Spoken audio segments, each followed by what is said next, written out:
할렐루야. 반갑습니다, 성도 여러분. 오늘도 하나님의 말씀을 사모하시는 여러분들에게 말씀의 은혜로 충만하게 채우시는 복된 시간 되시기를 주님의 이름으로 축복합니다. 오늘 우리가 함께 묵상하는 하나님의 말씀은 스가랴서 3장 1절부터 10절까지 말씀입니다. 오늘의 성경에서 우리는 포로 귀환 자들 중에 대제사장 여호수아를 이스라엘을 대표하는 인물로 보시고 정결하게 하시고 구원을 약속해 주시는 것을 발견할 수 있습니다. 오늘의 성경은 스가랴서 전반부의 8가지 환상 중에 4번째 환상입니다. 이 환상은 시작부터 법정의 모습을 보여줍니다. 피고인석에는 대제사장 여호수아가 있고 그의 오른쪽 고소인의 자리에는 사탄이 있습니다. 이때 하나님께서는 법정에 선 대제사장 여호수아의 모습을 이는 불에서 꺼낸 그슬린 나무가 아니냐 이렇게 말씀하실 정도로 여호수아의 모습은 감히 하나님 앞에 설 수 없는 그런 모습입니다. 이런 모습만 보면 우리는 당연하게도 대제사장이 하나님 앞에서 내쳐질 수밖에 없고 사탄이 이기는 판결이 나오지 않을까 염려할 수 있습니다. 그러나 어찌 하나님의 법정에서 사탄이 이길 수 있겠습니까?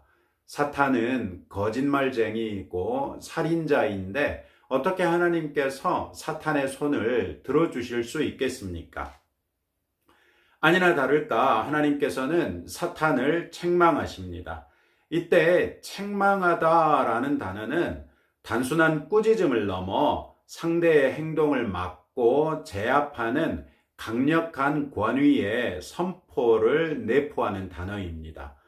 하나님께서는 사탄의 고발이 근거 없다고 판결하시는 것이 아니라 그가 고발할 권리 자체를 인정하지 않으시는 것입니다. 그렇다면 앞에서 우리가 대제사장 여호수아가 불에 그슬린 나무 같아서 하나님 앞에 설 수 없는 부정한 상태로 봤는데 정작 하나님께서는 대제사장에 대해 우리와 다른 시각을 가지고 계신다는 걸 알 수 있지요. 불에서 꺼낸 그슬린 나무라는 표현에서 그슬리다라는 표현에 집중해 보십시다. 우리말 사전에는 그슬리다라는 표현을 불에 겉만 살짝 타다 이런 뜻입니다.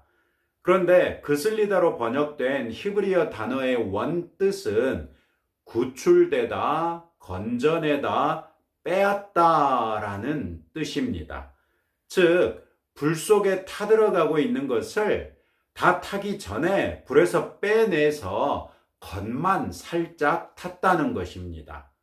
이는 두 가지를 알려주는데 첫째는 다 탄 것이 아니라 겉만 살짝 탔기 때문에 생명에는 지장이 없다는 것이지요. 즉 하나님께서 빼내셔서 죽지 않게 하셨다는 말입니다. 둘째는 자기 발로 불에서 나온 것이 아니라 하나님께서 빼내셨다는 것입니다. 즉 자기 스스로를 구원할 수 없었으나 하나님에 의해 강제적으로 꺼내졌다는 것입니다. 즉 대제사장 여호수아로 대표되고 있는 포로 귀환자들의 이스라엘 공동체는 죄 싹신 사망의 불에 태워지고 있던 중에 하나님께서 시급하게 불에서 꺼내 구원해 주신 자들이다 이런 말씀이지요. 그렇기에 하나님의 판결은 4절에서 보는 것처럼 그 더러운 옷을 벗기라 하시고 또 여호수아에게 이르시되 내가 내 죄악을 제거하여 버렸으니 내게 아름다운 옷을 입히리라 하는 것이었습니다. 할렐루야. 하나님께서는 명확하게 선언하십니다. 내가 내 죄악을 제거하여 버렸으니. 포로 귀환자들이 성전을 재건하기 이전까지의 모습은 사탄의 고발을 받아 마땅한 상태였다는 것이죠. 그러나 이제 이스라엘 백성들이 성전 재건에 다시 나섰을 때 하나님께서 그들을 기뻐하시는 나머지 그들이 마치 불에 그슬린 나무 같았으나 그들을 불에서 꺼내시고 그 그슬린 옷을 벗기시고 아름다운 옷을 입히신다는 것입니다. 내가 내 죄악을 제거하여 버렸다라고 말씀하실 때 제거하다로 번역된 동사는 지나가게 하다, 옮기다라는 동사의 사역형으로 완전히 다른 곳으로 옮겨 치워버리다 이런 의미입니다. 우리의 죄가 덮어지거나 무시되는 것이 아니라 완전히 제거되는 하나님의 완전한 용서를 선언하신 것이지요. 이제 하늘 법정에서 하나님의 판결에 따라 대제사장으로 대표되는 이스라엘 백성은 불에 그슬린 옷이 벗겨지고 아름다운 옷이 입혀질 것입니다. 심지어 스가랴 선지자는 이 감격스러운 현장에 감히 하나님께 대제사장 여호수아의 머리에 정결한 관을 씌우시기를 간청하고 하나님께서는 그것도 들어주셔서 정결한 관을 그 머리에 씌우시기까지 하십니다. 이 법정 상황은 우리에게 굉장히 중요한 사실 몇 가지를 알려주지요. 첫째, 우리가 이미 창세전에 하나님께 선택됐어도 이 세상을 살아가는 중에 사탄의 참소를 피할 수 없다는 것입니다. 즉, 우리의 삶의 영적 전투는 필수적인 상황이라는 것이죠. 이는 우리에게 영적 긴장을 유지하며 살아야 한다고 요구하고 있습니다. 둘째, 비록 사탄이 우리를 참소할지라도 하나님께서는 우리가 그리스도 예수 안에서 창세전에 택함 받은 백성이라는 것을 아신다는 것입니다. 그리고 우리에게 영적 승리를 선포해 주신다는 것이지요. 사탄의 참소는 우리에게는 어느 정도 피해를 입힐 수 있겠지요. 그러나 2장 8절에서 말씀하셨던 것처럼 우리는 하나님의 눈동자와 같아서 하나님의 절대적인 보호 아래 있습니다. 결국 하나님께서는 사탄을 책망하실 것입니다. 히브리어 그 자체가 말한 것처럼 우리에 대해서 사탄의 참소하는 권리 자체를 무효화하시면서 우리를 사망의 불 가운데서 건져내시고 그슬린 우리의 옷을 아름다운 옷으로 바꿔주시고 우리 머리에 정결한 관을 씌워주실 것입니다. 이것은 우리의 영적 승리가 하나님의 선한 뜻 가운데 보장된 승리라는 것을 말해줍니다. 왜 그렇습니까? 우리가 하나님의 택한 백성이기 때문에 사탄이 우리를 참소할 수 있는 권리 자체를 하나님께서 인정하지 않으시기 때문에 가능한 것입니다. 셋째로 우리의 구원이 우리에게서 난 것이 아니라 하나님의 은혜라는 것을 다시 한번 확인하게 됩니다. 불 가운데 던져진 우리는 거슬리고 있는 상태에서도 어찌할 수 없는 철저하게 무력한 존재였습니다. 그러나 하나님께서 그리스도 예수의 은혜로 인하여 우리를 그 불 가운데서 건져내십니다. 우리의 구원은 철저하게 하나님의 은혜라는 것을 다시 한번 확인할 수 있는 내용이지요. 우리가 건강하고 건전한 신앙인으로 살아가는 것조차도 우리가 노력해야 할 일로 알고 있으나 실상은 그것마저도 하나님의 은혜 때문에 가능하다는 말씀이지요. 이 은혜를 늘 인정하면서 그 은혜에 대한 감사로서 우리의 믿음을 끝까지 붙들 수 있는 성도들이 되십시다. 불 가운데서 건져내시고 구원하신 하나님께서 여호수아와 그 앞에 앉은 동료들을 가리켜 예표의 사람들이라 이렇게 말씀하시면서 내가 만일 내 도를 행하며 내 규례를 지키면 내가 내 집을 다스릴 것이요 내 뜰을 지킬 것이며 내가 또 너로 여기 섰는 자들 가운데에 왕래하게 하리라 이렇게 말씀하십니다. 여호수아 앞에 앉은 동료들이라는 표현은 포로 귀환 자들 전체를 가리키는 말이고 에스라서가 성경에 기록되어 오늘날 우리에게까지 읽힌다는 것을 생각해 보면 오늘날의 그리스도인 무리인 우리까지도 포함한다고 볼 수 있습니다. 스가랴 당시의 포로 귀환자들과 그 이후의 모든 성도에게 하나님께서 요구하시는 것은 하나님의 도를 행하며 하나님의 규례를 지키는 것이었습니다. 이는 그렇게 함으로써 구원받으라는 것이 아니라 은혜로서 구원받았으니 구원받은 은혜로운 하나님의 백성의 합당한 삶을 살라는 말씀이지요.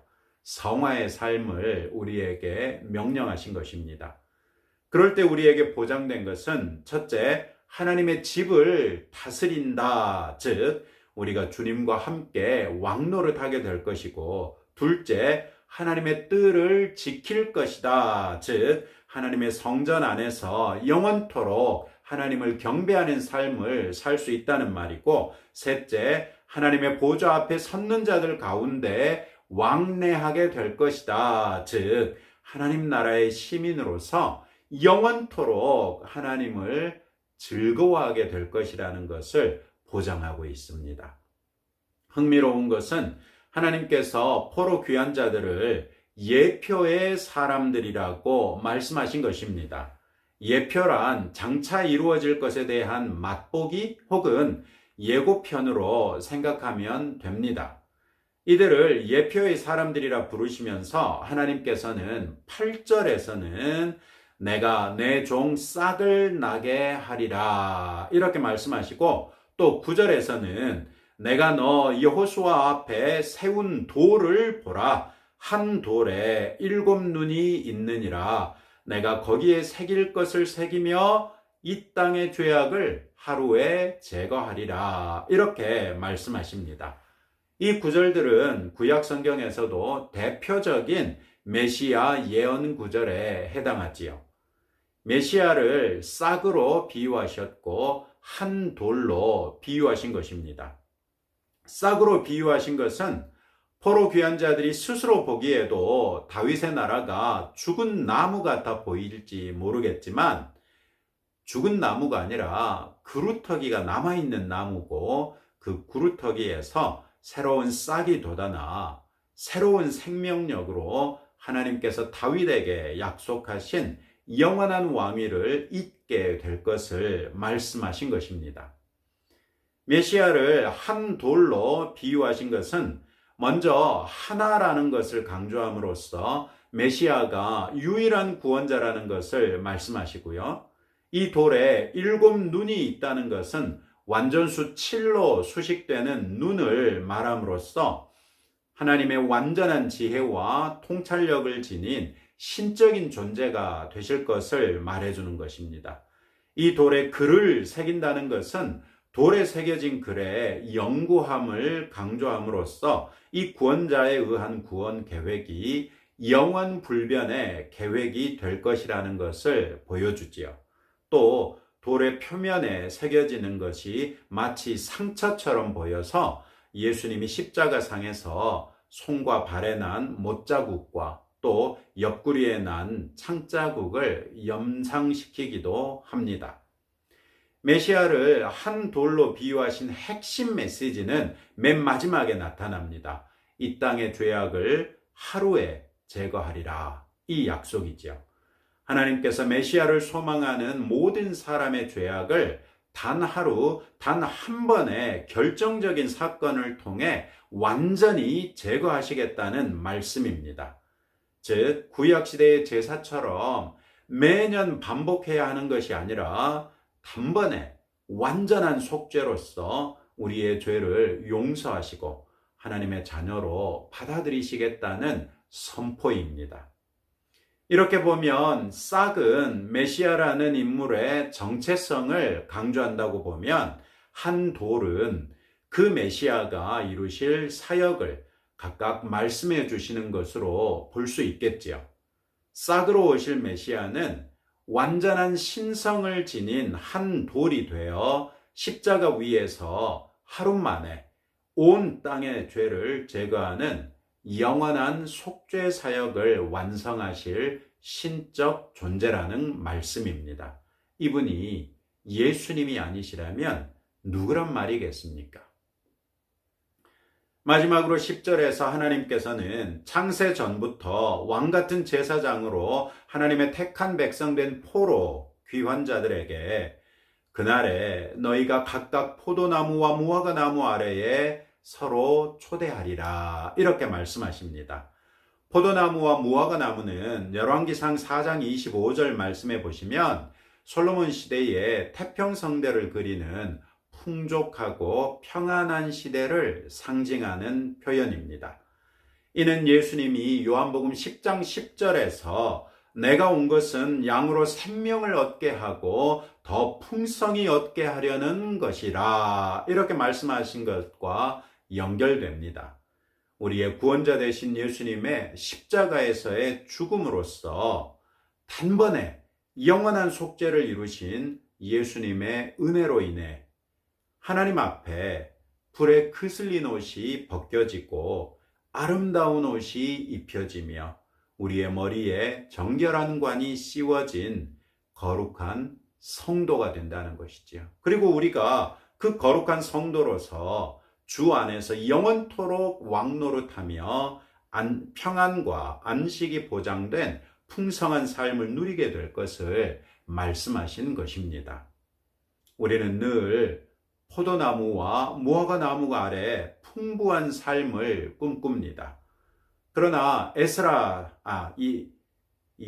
스가랴서는 그것이 그리스도 예수 안에서 하나님의 은혜로서 우리에게 보장된 것이라고 말씀하시지요.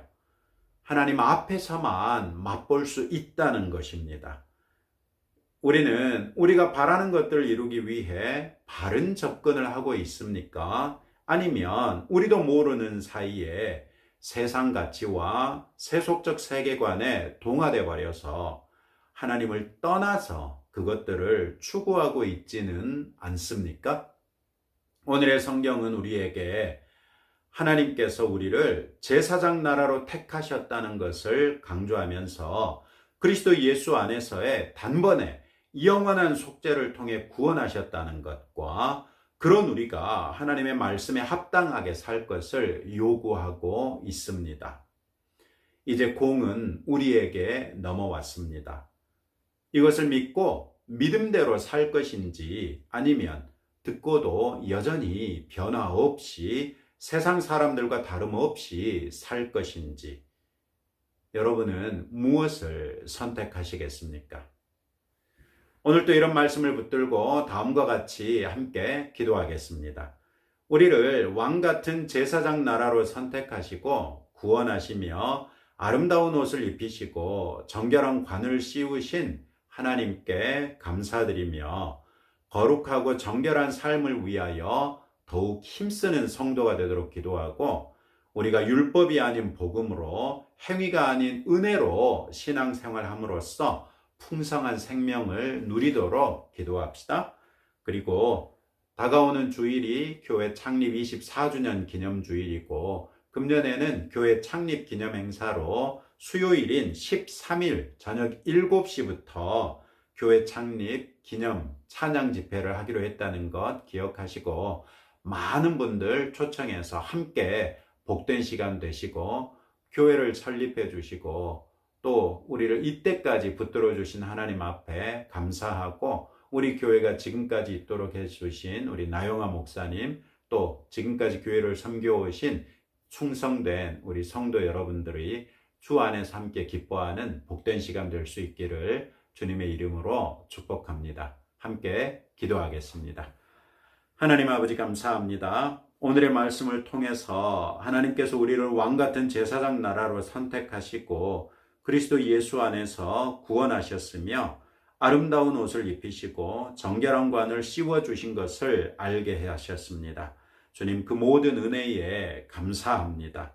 다만 우리가 하나님 아버지께 늘 감사함으로 거룩하고 정결한 삶을 위하여 더욱 힘쓰는 성도들이 되게 하시고 그 모든 과정에 우리가 율법이 아닌 복음으로 행위가 아닌 은혜로 신앙생활함으로써 풍성한 생명을 누리는 하나님의 자녀되게 하옵소서. 아버지 하나님, 우리가 8월 13일 수요일에는 7시부터 찬양 집회를 하기로 했습니다. 우리 교회로서는 처음 시도해보는 찬양 집회인데 아버지께서 우리가 기대했던 것보다 훨씬 더 훌륭하게 이 행사가 진행될 수 있도록 일하시는 것을 보고 아버지께 감사와 찬송을 올려드립니다.